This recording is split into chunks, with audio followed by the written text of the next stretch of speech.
Question है कि an electron is being accelerated from rest then the specific charge will. ध्यान से सुनिए, हम सब जानते हैं कि चाहे कुछ हो जाए, चार्ज एक ऐसी चीज है जो हर प्रोसेस में कंजर्व्ड होती है। हम सब जानते हैं कि चाहे कुछ हो जाए, चार्ज एक ऐसी चीज है जो हर प्रोसेस में कंजर्व्ड रहती है। तो यहां बच्चे क्या करते हैं कि बच्चे समझते हैं कि क्योंकि ये चार्ज है तो कंजर्व्ड रहेगा, रिमेन सेम करके आ जाते हैं, वहां गड़बड़ हो जाती है। स्पेसिफिक चार्ज सबसे पहले क्या होता है?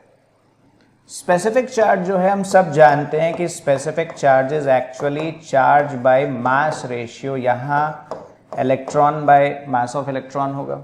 और एक बात हम सब जानते हैं कि चार्ज कांस्टेंट रहता है तो E बच्चे कांस्टेंट रहेगा। अगर E कांस्टेंट रहेगा तो इस बात को आप ध्यान से सुनिएगा, E is constant.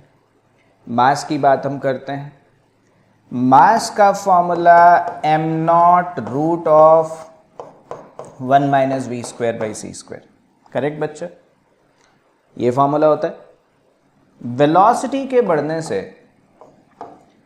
We square by c square बढ़ता है, 1 minus v square by c square घटता है, तो मास की वैल्यू डेफिनेटली बढ़ जाती है। मास की वैल्यू डेफिनेटली बढ़ जाती है।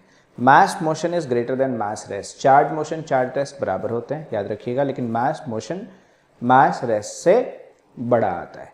हाँ, हमें फील नहीं होता क्योंकि हमारी स्पीड उतनी हाई नहीं होती, पर सब atomic particles can achieve very high speeds, तो वहां पे ऐसा आता है। तो अब बारी है E बाई एम की।